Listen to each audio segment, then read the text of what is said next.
Hi, good morning. My name is Alan Lumsden. I'm one of the vascular surgeons here at Methodist DeBakey Heart and Vascular Center. This is kind of our showcase lecture of the week in grand rounds, and it's multidisciplinary. Now let me read some of the housekeeping notes. Unfortunately, we've got to torture you with this on a weekly basis. And we are broadcasting live via live stream and YouTube. Please use the microphones when you ask the questions, and this recording will be available for viewing. Please consider subscribing to our YouTube channel. We're now got 110,000 subscribers to that. That's kind of less than 0.2% of all YouTube channels. And I think a lot of the guys at the back here are instrumental in building this. For our viewers, if you'd like to submit a question, text DeBakey, that's DeBakey. Shouldn't be too hard for everybody to remember, to 37607. You may also submit questions via the live stream feed, and please find the video and live stream at livestream.com/HMH/EDU. Our next conferences are going to be pre-intern for vascular residents. That's on June 10th and 12th. And then on June 22nd, we're going to have cardiology for the non-cardiologists led by Dr. Shah and Zogby. With that, move on to the meat of the substance today. Again, you meet a lot of really good leaders, when you're at the top of your field, but I'm really proud today to bring to you Dr. Dan Clair.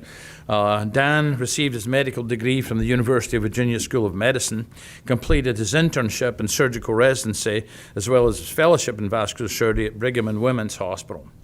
Interestingly, you always learn something that you didn't know about the speaker when you bring him in. He also completed a fellowship in clinical oncology with the American Cancer Society. He served in the U.S. Air Force as Chief of the Division of Vascular Surgery at Andrews Air Force Base before beginning his civilian practice. And he's led some of the biggest and best programs, in the United States, from Cleveland Clinic to New York Presbyterian, and then went down to South Carolina, and now is the Chair of Vascular Surgery at Vanderbilt in Nashville. He was named as the professor and chair of that department, where he completed, that's in South Carolina, and then moved on to Vanderbilt, where he's currently practicing. He's also the national PI for what's called the limb flow study, not just a national, but the global PI. This is really a whole new concept, and that is to redirect arterial blood flow into the veins of the foot. Now, I know this has been tried at some point in time in the heart, but it's called venous arterialization. And so he has really led that. He's clearly one of the foremost people in the world in thinking about this, and that'll be pretty obvious from when you listen to his presentation. But he's got a way of taking a complex problem and boiling it down to something that we can all understand. So really excited to hear Dr. Clair talk about expanding strategies for arterial revascularization to improve limb flow. So Dan, look forward to hearing you, and thank you very much for coming down here. So it's great to be here. Thanks for the warm welcome. Houston is a city that was started in 1835, and I actually didn't know how Houston would link Texas with Tennessee, but Houston was a city founded by two brothers, the Allen brothers, and they named it in 1835. They petitioned to name it Houston after General Sam Houston, who was an integral figure in the independent revolution for Texas and then ultimately statehood for Texas as well. And when you read about Sam Houston, to me it's humbling. This is a guy who was brought up actually in Virginia, ran away to live with the Cherokee Indians for 3 years, came back, served in the military, but Sam Houston was actually, after his military career, the district attorney for Nashville, and ultimately was elected as the 6th governor of the state of Tennessee. He was also the first and the third president of the Republic of Texas and the 7th governor of the state of Texas as well. So Sam Houston and Texas and Tennessee and actually Nashville itself have significant ties, and it's kind of neat to be here in Houston presenting about something that we're doing in Nashville. So I think many of you know this, that critical limb ischemia is increasingly becoming a problem, but the outcomes for people with critical limb ischemia really up to date when they cannot be revascularized have been problematic. About a fifth of those patients will be dead within a year. 20% will heal At least a third will continue to have problems with progression of the wounds on their legs, and about a quarter will ultimately lose their leg within a year. So for 80% of these patients, this is a catastrophic problem, and 20% we can get to go on to heal. And for most of these patients now who present with critical limb ischemia, we'll move through endovascular and surgical options. Ultimately, there's a group of patients who really don't have those options, wind up with wound care, and if they fail wound care, as you've seen, a lot of them can wind up with amputation. And we know that there are these people within this population, it's been documented in a number of different studies, that somewhere between 15 and 20% of patients with critical limb ischemia really don't have an option for standard revascularization. And if you look at mortality after amputation, it is catastrophically problematic. And keeping limbs saves lives. We talk a lot about that, but the data really support that as well.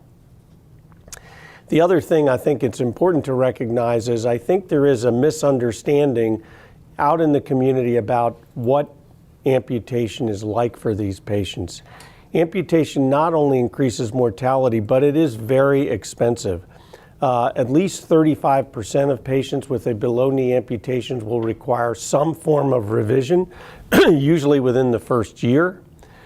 They average a very high number of hospitalizations in order to deal with the amputation and their comorbidities, and it's almost $1 million annually in direct healthcare costs. And this is not being paid to the physician. This is being paid basically to the healthcare system for managing the problems related to their amputation, prosthetics, and other things. And despite the fact that we have improvements in our healthcare system, we're seeing increasing numbers of amputations. So this is just data for South Carolina, where I left a few years ago. You can see from 2008 to 2013, and this is really across the state. This is Texas's data through 2014. This is not stopping, despite the fact that we're increasing our capacity for revascularization. Nearly every state in the Southeast has dramatic increases in amputation risk. And a lot of this has to do with the increasing prevalence of diabetes and end-stage renal disease. And diabetes is a wave of patients who are going to be coming at us with tremendous vascular disease, and we need newer and better ways to deal with the vascular disease and reducing their risk of amputations. Again, as I noted, it's about 15 to 20% of the population. It is increasing, especially in our elderly population, along with those with diabetes and end-stage renal disease, three groups that are increasing in prevalence in the U.S., and we really need something to fill that void. These patients are characterized by what Roberto Ferraresi has characterized as small artery disease. So it's really disease within the foot itself or below the ankle. In patients with critical limb ischemia, 50% will have some component of disease within the foot itself. These are patients whom we typically see with horrendous problems in the foot that we're trying to solve. And this is an example of what somebody with big artery disease is. Now, we look at this and might say, well, tibial arteries are small arteries. But when I'm talking about small artery disease, I'm talking about the vessels in the foot itself and within the toes themselves. And this patient from the previous slide was revascularized with an intervention through the anterior tibial artery. And what you can see is that there's a lot of good delivery of oxygenated blood through this artery into the toes of the foot itself. And this is an example of a patient who has occlusion of those larger arteries, the tibial arteries, but also a problem of the distribution system in the foot as well. So this patient has a combination of big artery disease and small artery disease. And when this patient is revascularized, you don't see quite the same robustness of the filling of the arterial system in the foot because a lot of that arterial system in the foot is diseased. So when you compare big artery disease exclusively on the left and big artery disease and small artery disease on the right after revascularization, you can see the dramatic difference that these patients can get. But small artery disease can also affect only a small portion of the foot as well, as you see in this patient with this toe wound. And a lot of these angiograms are courtesy of Roberto Ferraresi, who really is an artist in angiography. He's done an outstanding job and was one of the pioneers in looking at surgical deep vein arterialization and then conversion of that to a percutaneous therapy for patients. This is that patient with the toes angiogram, and you can see that the pedal arch is intact. This looks like a reasonably good arteriogram, but when you look out into the toes, you can see that just within the great toe, there's a significant lack of distribution system within the toe itself. So this is a patient who has what I would categorize as a problem with the flow system in the foot. They're likely going to lose their big toe, and they're probably on a path to losing more than that over the next several years. So again, just a good example of the differences in the distribution systems in the foot in these types of people. Another marker for this is medial arterial calcification, or MAC. And in fact, Ferraresi has developed a MAC score which can evaluate how diseased the circulatory system in the foot is, and it's actually a good predictor of outcomes in the foot. So this is that same patient who had the big artery disease, had the revascularization, and his foot x-ray on the right. And when you compare that and this dorsal view to this patient who has both big and small artery disease, you can see how a lot of this can be predicted by simply a foot x-ray alone.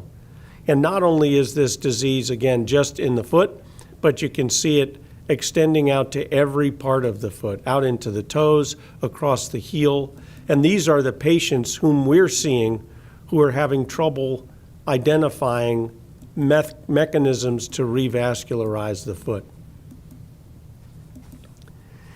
So this concept of venous arterialization is very old, more than 100 years old.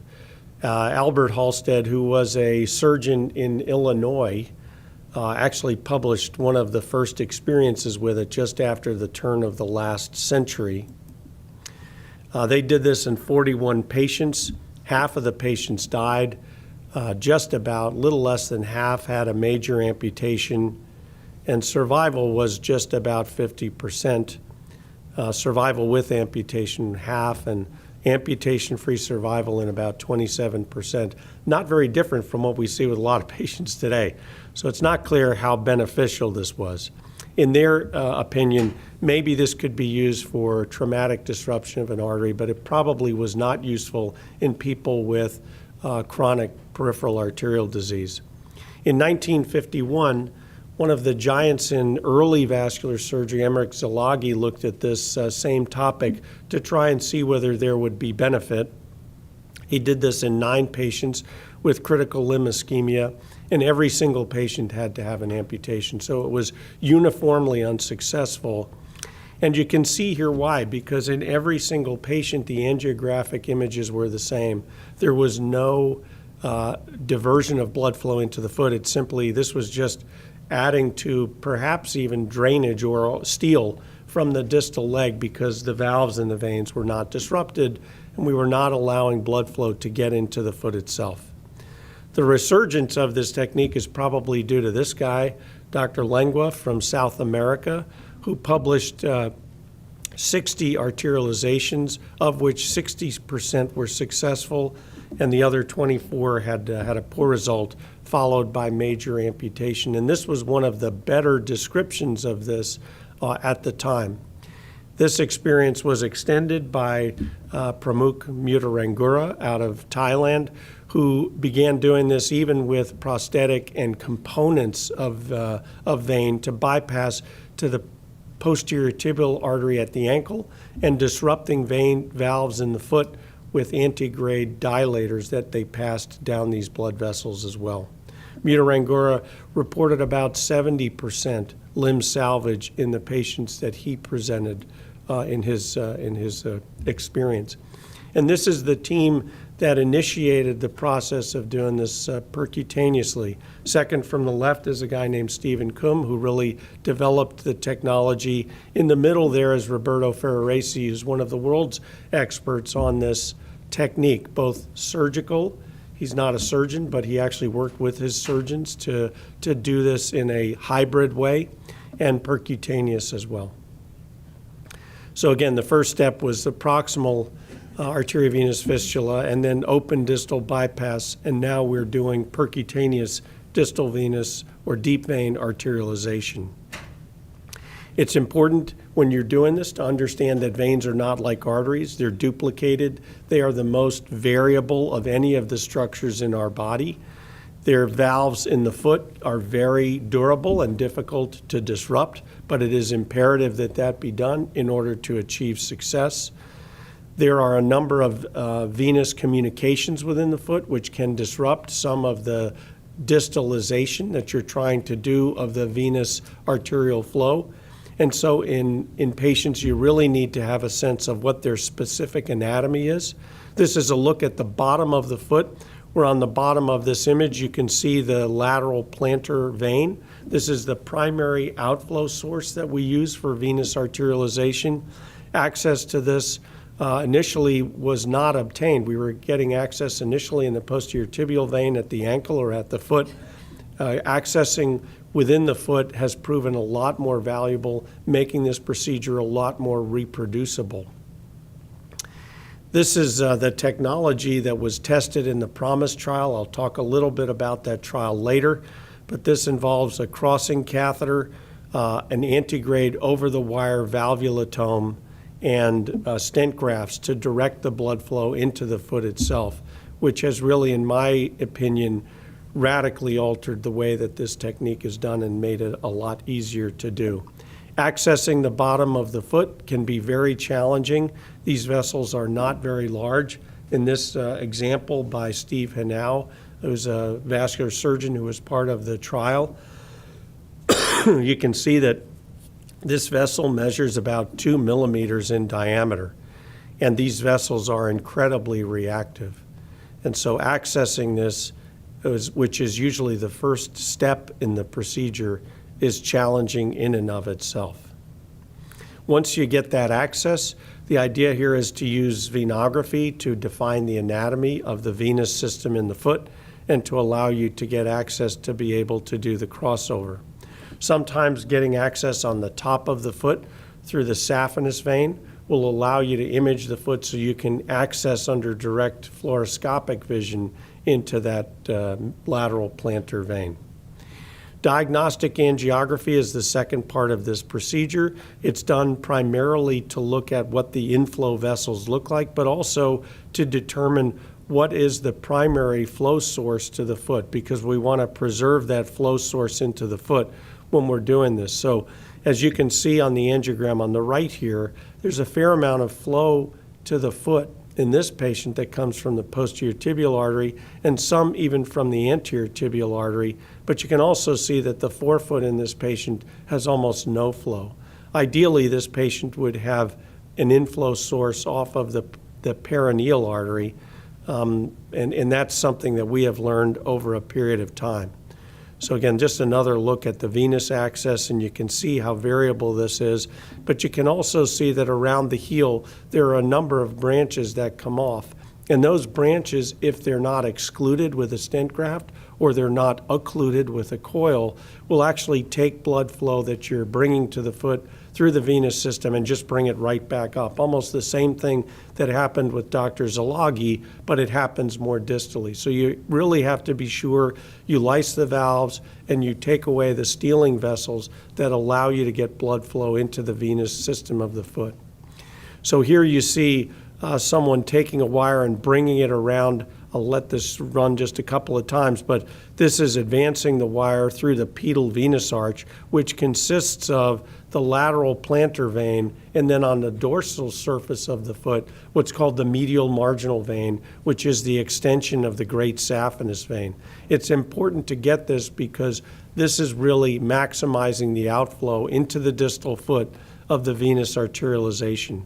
So here you can see examples of completed venous arterialization. And what you can see is even in the image on the right, this is potentially problematic because there's an early branch that's actually stealing some of that flow away from the more distal foot. This was early on in the experience, and this might be one of those situations where even on the table, I might go in and try to coil off that branch to allow us to get more flow to the more distal foot itself through the venous arterialization. This is one of my first patients that I did, and you can see that there was pretty good blood flow through the venous arterialization. But the other thing I want you to notice is that the perineal artery, excuse me, is filling at about the same speed as this venous arterialization. And that's important because these technologies or this procedure does not bring blood flow immediately in oxygenated form to the tissues. It takes about 6 or 8 weeks for patients to actually develop the circulatory system in the foot that will save their foot. And in the meantime, you need to maintain the arterial circulation, and you want to make sure when you're doing your completion angiogram that you see good antegrade filling of the arterial system that's been supplying the foot, in addition to looking at your venous arterialization. This is what I would consider a good result. This patient I did now over 7 years ago. She presented with a toe wound. We were able to heal her toe wound. She didn't require any amputation. 2 years after this procedure was done, she required a coronary artery bypass grafting because she was getting chest pain because she was walking so effectively. 4 years later, she came back to see me because she was claudicating in her other leg. Now, the venous arterialization by that time had occluded, but the new circulation that she developed in that leg allowed her really to be very successful with that leg, and she developed, which is very typical of these patients, disease in her other leg, which limited her successful ambulation. And this is what happens in these patients. On the left, you see the typical angiogram where there really isn't any named vessel that you can reconstruct in the foot to heal this foot. And at the acute result here, you can see is reasonably good. There is a branch in the midfoot, which may be problematic, but you're getting blood flow out through the pedal venous arch. And on the bottom in that image where it says acute result, you actually see some filling starting to go into one of the metatarsal veins. At 45 days, you start to see some new blood vessel filling off of that pedal venous arch. And at 90 days, you see a lot more of that occurring throughout the bottom of the foot and actually towards the anterior part of the foot. You will notice that this patient wound up with a transmetatarsal amputation. You can see the difference between the toe images on the first view and the transmetatarsal amputation. And while some may view this as a failure, the fact is this patient is still ambulatory on their own foot and maintaining independence, which is important for these patients overall. What you will notice here, and this is from Stephen Kuhn, this is a patient who had surgical venous arterialization. You can see in panel B, there are actually clips from the vein harvest, which was utilized to do this venous arterialization into the saphenous vein. So this is almost the reversal of that.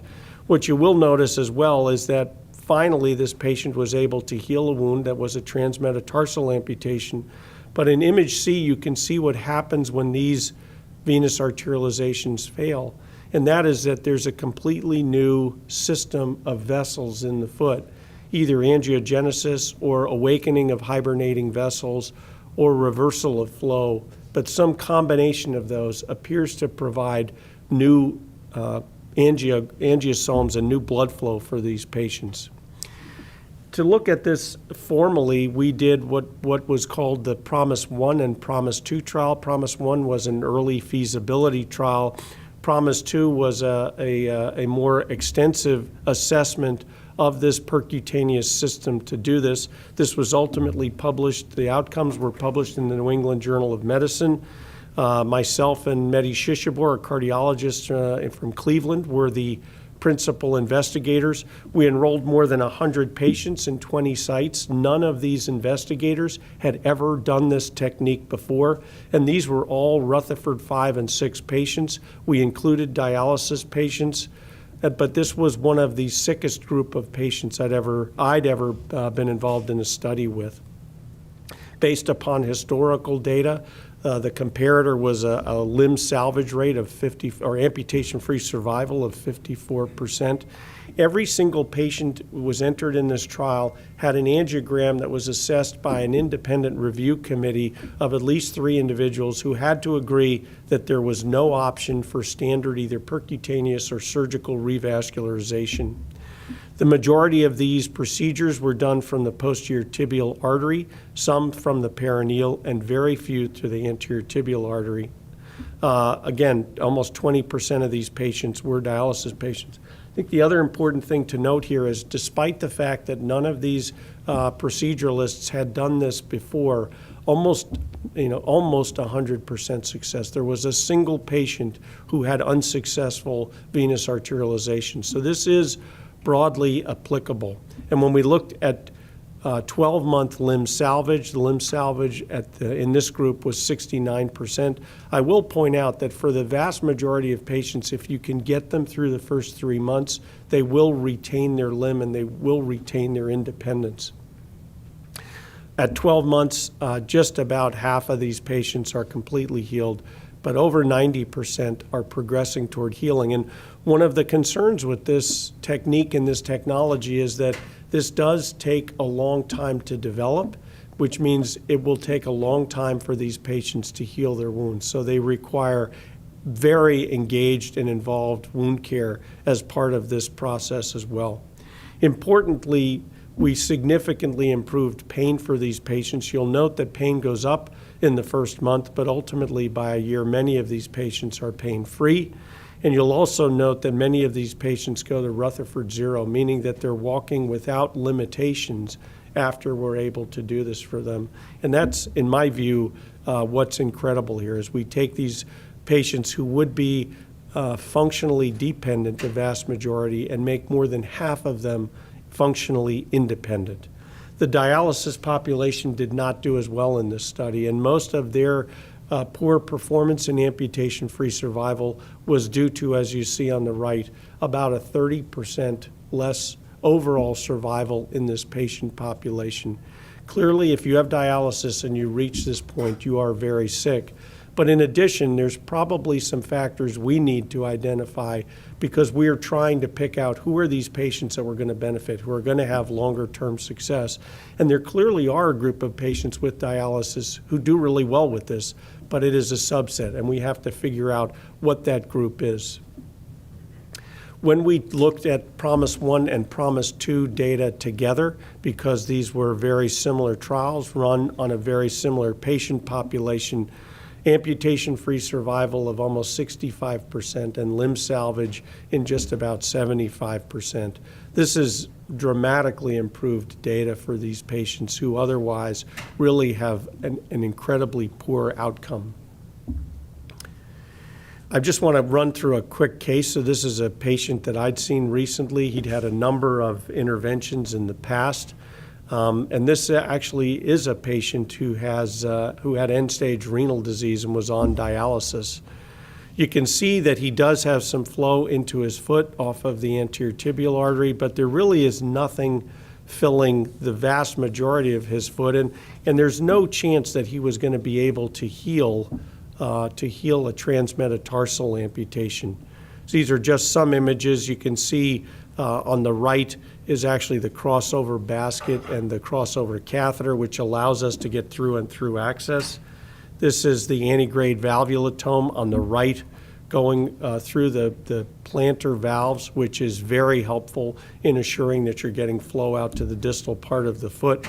The two images on the right, you can see I'm dilating the inflow to the posterior tibial artery, and that little wrinkle in the balloon is where the crossover from the artery to the vein is. You obviously have to dilate that up before you can start to complete this process. And this is the final angiogram in this individual. And you can see this is a pretty good venous arterialization. We're getting pretty good delivery of oxygenated blood flow to the more distal part of the foot. This is his immediate 1-month follow-up. This is ideal volume flow in my mind, about 130 to 330 mils per minute, which is how we primarily follow these. And we look at the volume flows and velocities all the way through the stent grafts, as well as through the lateral plantar vein as well. This is a follow-up angiogram that we did. And you can see that in the follow-up angiogram, he has stenosis of the perineal artery, which was still supplying some of the blood flow to his foot. So we actually went ahead, we had to dilate the venous arterialization, but also dilated his plantar artery, his perineal artery as well, in order to try and maximize the flow through this. We had to remove those necrotic toes, and this is about 2 months. You can see that there's the initiation or the beginning of some healing starting to happen. This was nothing like this early on. And this is now at about 7 months post-op. His venous arterialization is still functioning. And although this looks horrible, the fact is the entire time this has been going on, this gentleman has continued to walk. He's living with his wife at home. He's undergoing dialysis and making his dialysis trips. I mean, this is an individual who has an involved and engaged family. And I saw him actually just about a week ago, which is just maybe a month after this image, and he's got a very, very small area. This could probably have been healed a little bit quicker with a skin graft, but this gentleman lives about 4 hours away, and I didn't want to put him back in the hospital because I didn't think he needed it and thought he could heal this on his own. One of the things that we have been looking at is trying to identify what exactly is going on here, because we still don't completely understand how we're reestablishing this path of oxygenated blood flow. And we've looked at duplex ultrasounds, which were extensively done in this patient populations. We looked at volume flow rates and waveform morphology, and this was done with some help of some RVTs that work with us in the study. And we know what this ideal volume flow rate is. It's lower than a hemodialysis fistula. If it's too high, it can actually create steal from the arterial circuit that we need to keep intact. If it's too low, it does put you at risk of thrombosis. But when we particularly look at the waveform morphology, this is different than the waveform morphology that we see in patients who have arterial reconstructions. When you look at a normal femoral waveform, it's triphasic. You see that in the figure on the left, you see blood flow that goes above the line and then reverses and then goes back forward again. After a venous arterialization or transcatheter arterialization of the deep veins, TADV, you can see on the right that there's no reversal of flow because this is a low resistance system. So this looks like a similar picture to what you see in other low resistance systems like the internal carotid artery or like a dialysis fistula. And when you see this and you look at these studies at a month out, this is what you expect to see. A low resistance system, no reversal of flow, and good patent lymph flow stents or stents in the system. When you see this after you've performed deep vein arterialization, the image on the left, you worry because you know that you've lost that low flow or low resistance system. And in this patient at a month out, when we looked at the stent graft, you can see that the stent grafts themselves are occluded. This is obviously a problem, but can be treated with thrombectomy of the stent grafts and resurrection of the fistula. Now, this is a patient whose system we're assessing at a year out, and you can see from the images on the left that it looks like this patient has likely lost the flow through the venous arterialization because there's reversal of flow in this patient. But when you look, actually, the arterialization is actually patent. And what you see is that rather than seeing this low resistance system, the veins in the foot have become like an artery. So they actually start to become reactive in the same way arteries do, and they actually start to show resistance of flow. And the wound itself in this situation was completely healed. Long term, there are a number of other things that we've seen. So again, this is another example at 12 months of a high resistance triphasic signal. And when you look at the there's no pulsatility in the venous return. But when you look at this in this setting, the venous arterialization is occluded, but when you do an angiogram, you actually still see filling of this venous system off of collateral arterial circulation. Sometimes you'll see this, which is really arterialization of the veins within the foot. This is looks on the left like a typical arterial waveform that you might see on duplex, but you can see that the arterialization is open in this setting, but there's a completely different appearance to this than what we had seen in the past. Additionally, when these occlude, this is another typical picture.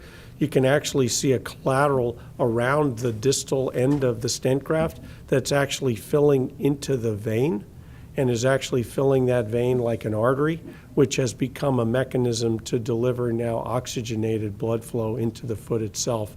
This is, again, a patient whose foot is intact, whose venous arterialization has failed after a year, but still has good arterial signals in the foot itself.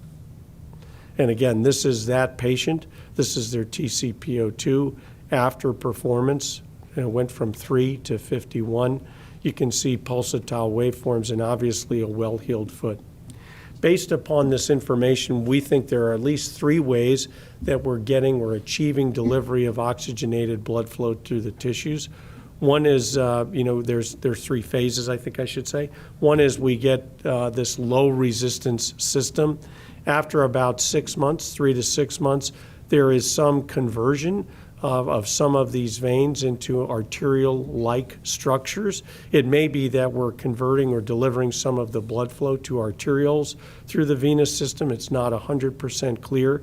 Beyond 9 months, it's pretty clear that there, even in the setting of occluded stents, is either angiogenesis or recruitment of hibernating vessels within the foot, which continue to be perfused from collaterals that are developed through the process of this venous arterialization.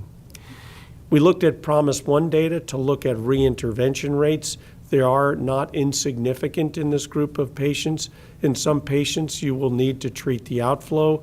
In the vast majority of patients where you're treating the inflow, particularly if you're doing it off of a reconstructed tibial, you will need to follow those patients closely and may need to reintervene in their inflow arteries. A couple of lessons that we've learned, most of which revolve around the fact that it's imperative to retain the arterial circulation to the foot that was there prior to doing the venous arterialization. Wound care is imperative, and it needs to be coordinated with the person who's managing the venous arterialization. And ultrasound follow-up for these patients is critical, and acting on that venous arterialization ultrasound changes is critical as well. So to make wound or limb salvage successful, you need a wound care team that's part of the team. Patients need to understand it's 6 to 8 weeks at least for you to begin to see the process of healing, and you need a compliant patient because the wound and wound care needs to be important. So we still have a lot to learn about this technology and this technique. We still don't completely understand how this works. We don't know which is the best venous circuit. I think we're probably all agreed upon the fact that diversion into the lateral plantar vein is the best. But beyond that, does that mean trying to get blood flow into those metatarsal veins or digital veins? Is that beneficial or might that be detrimental? What kind of flow is optimal? How do we manage the flow and how do we save toes? Because about a third of these patients will wind up with amputations, transmetatarsal amputations. And can we use this in the ways that we use arterial angiosomes to improve flow to the foot? And could potentially this be added to arterial revascularizations to even further improve outcomes from problematic reconstructions into the foot? I appreciate your attention and welcome any questions. Thanks for having me.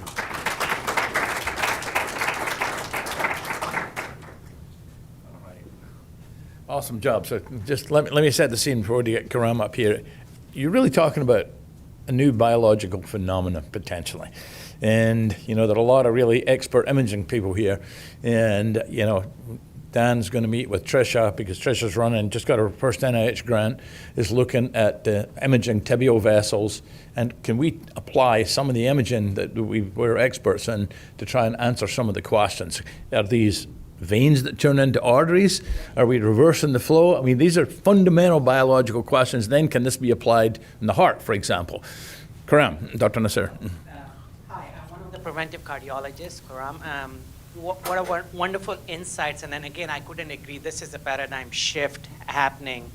Hopefully, we can expand that in other vascular beds. Now, also interested in population health and health economics and prevention. And I'm just thinking, this is a terrible disease with huge mortality, morbidity, millions of dollars of cost, as you mentioned. And the question is, as a health system, when will we start viewing this as a health system failure, considering that these patients have severe PAD or PAD for a long period of time, leading to CLI? And are there mechanisms upfront, extensive, intensive management that we can prevent that? And would there be opportunities for interdivisional partnerships to take these severe PAD patients and intensely manage all the risk factors to see if we can truly reverse or at least reduce the risk of getting to the CLI? So any such efforts happening at your institution? Of course, with Alan, we'll continue to discuss some of this offhand, but I'd just love to hear your thoughts on that. So that's a great question. It's actually a two-part. I think the answer to this is two parts. One is, there are a group of patients whom we are never going to see until they run into this problem. And it has to do with choices that they make, their lifestyle, where they live, how they manage healthcare. You know, they're in care deserts or other areas where we just don't get to them. And I don't know that we are going to change what happens for them, but when they get into the system and they need this sort of thing, there's no question that this has to be married with aggressive medical therapy in order to reduce their mortality. Because for most of these patients, they're not dying from the limb. They're dying from cardiovascular disease, heart attack, stroke, and death from other cardiovascular diseases. So there's no question that this has to go hand in hand, not just with wound care, but wound care in itself is important because the inflammation of a wound actually exacerbates their cardiovascular risk as well. So I think, yeah, this can't be done in isolation. It has to be done with a global strategy to manage this patient's health overall. Beyond that, can we prevent progression to this problem? And I think that's, managing diabetes better. It's, reducing the number of patients that progress on to dialysis. I mean, those are much larger questions and problems that we need to tackle as a society and as a healthcare system. And yeah, I would love to not see any patients who need this, but the fact is, it's likely that for the next 20 to 30 years, we're going to see increasing numbers of these patients, not decreasing numbers, unfortunately. And that has to do with the progression of diabetes, our aging of our population, because this is much more common in the elderly than it is in the, in the non-elderly population, and end-stage renal disease as well. Great talk. So you talked about one example, your patient lived 4 hours away. So do you have like a multidisciplinary clinic where they come and they see you, they get the ultrasound and wound care? So for patients, I live in a lot of Tennessee is rural. And so in order to do this, I have to have direct communication with the wound care team that's managing these patients. So we have a mechanism for patients to upload images of their foot, for wound care specialists to do that as well. In that patient, I had direct communication with the wound care center where that patient was managed, and actually his son, who uploaded a lot of the images. So I think before I'm doing this sort of thing, I want to make sure, we can do the venous arterialization, but up front I need to know, how are we going to manage this wound, and how are we going to actually manage the patient's pain, because pain is another issue that we need to deal with over the long run for these patients. And that requires, we do have a wound center at our facility, but it's hard for patients to come 2 or 3 hours to a wound center regularly, that distance. So you have to work out a mechanism to coordinate this. Great talk, thank you. Two questions for us trainees that don't get a lot of exposure to this. In the immediate post-op period, let's say post-op day 1 or 2 or before they leave the hospital, do you get any repeat duplex during that time or any signs that you look for that this may have not, you may be having issues with the DVA or something that may say that you need to go back in before they leave? Yeah, so I'm routinely getting a duplex of the venous arterialization the day after it's done. If you try to do it right away, there's often spasm in the veins of the foot, so it's important to give it 24 hours for that spasm to wear off. And at that point, there can be, there are a couple things I'm looking for. I'm looking for antegrade flow through the tibial arteries to make sure that I've preserved the arterial flow that they have. I'm looking for flow volumes that are no more than, say, 300 to 400. If those flow volumes go too high, that can be problematic for the foot in a number of different ways. And I'm looking for areas where there might be stenosis, where we might need an early intervention to do that. In the UK, they actually have slightly better healing rates than we do, and they're much more aggressive about going back early and coiling off branches to limit flow and to try and direct flow into problematic areas of the foot. And it may be that in this country where we're worried about re-intervening or rehospitalizations, we may be costing ourselves shorter term success because we hesitate to go back in early. Yeah, can I just ask, so it seems to me that amputation, mortality, that relationship is a little tricky. Is amputation not just kind of a marker of somebody who's headed for mortality? Perhaps they're too ill to have revascularization and that kind of stuff. I kind of worry that we get stuck in a chicken and egg thing and say, oh, we have to save this leg, otherwise this person's going to die. I'm not sure it's that simple in the relationship. I guess what I would say is this. In that first group of patients that we did in Promise 1 and then in Promise 2, we asked the interventionalists what was their next plan of care. And for all of those patients, for more than 90%, it was below knee amputation. So I feel this was a group of patients that we were looking at that were likely going to have amputation. And if you look at amputees, their survival is very low. I can't guarantee you that we're changing survival in this patient population. What I can tell you is we're changing independence level. We're changing ambulation potential for these patients because we know that anybody who gets an amputation, there's a minority who will be able to ambulate. For the vast majority of these patients that were able to save their limb, we are able to keep them ambulatory. I'm not doing this in a patient who's bedridden with, who hasn't walked, just to save their foot. We're doing this in patients where we're trying to keep them independent and functional. You got a question? Yes, I do.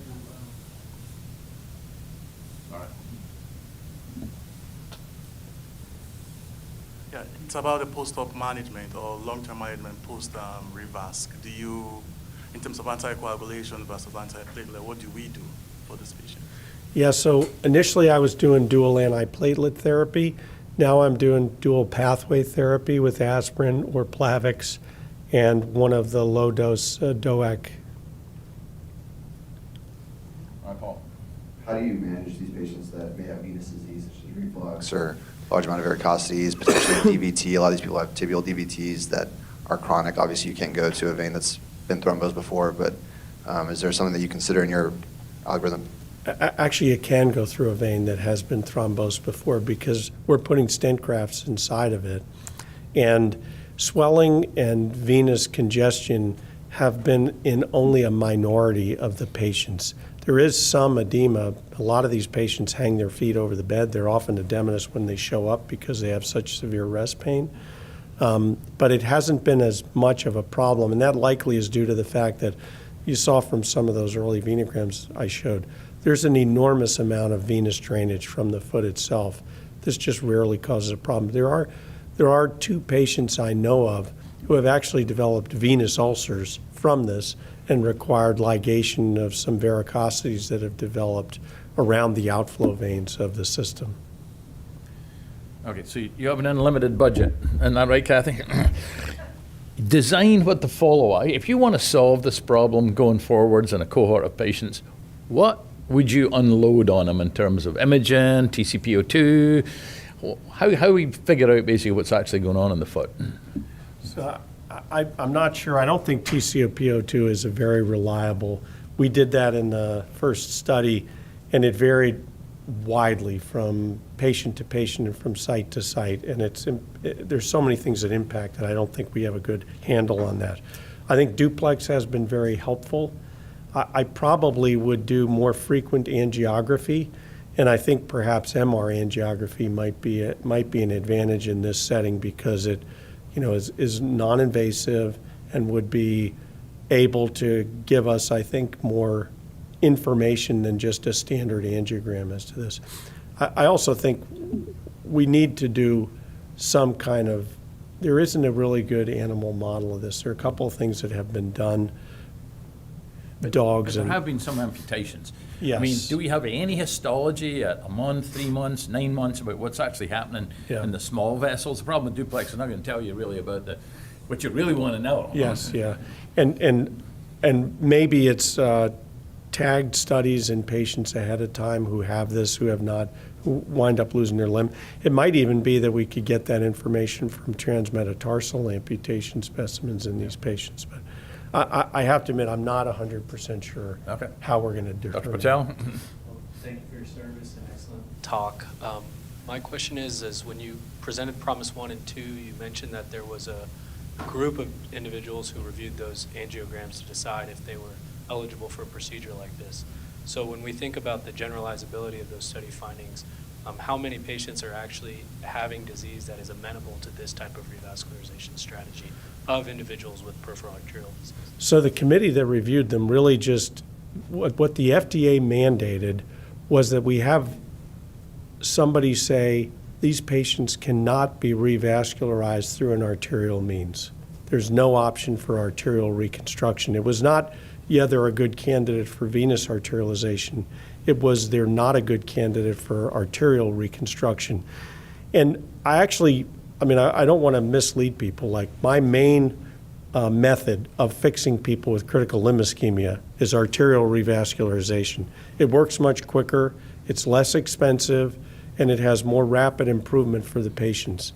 But we all have patients who fall into this category and wind up with amputation because we don't have a mechanism to solve their ischemia in the foot itself. That's where I'm applying it primarily now. I do think down the road, we're doing these Hail Mary revascularizations to diminutive vessels in the foot. That may be a mechanism that we do this in conjunction with that to provide them with better long-term success of a poorer arterial revascularization, if that makes any sense. So let me finish off by putting Dr. K on the spot because he gave grand rounds last week on mechanical circulatory support. Is there anywhere in the heart where the anatomy, the venous and arterial anatomy is? Yeah. Go, hold on, let's grab this because I really want to capture this. Yeah. In 1960s, the back procedure before the Weinberg surgery, they used to take the mammary artery and bury inside. That's Weinberg, but the back was the directly anastomosing the arterial flow to the coronary sinus. And I don't know if there was I think there was some, but there's no data much. It's all experimental surgery. But I remember Dr.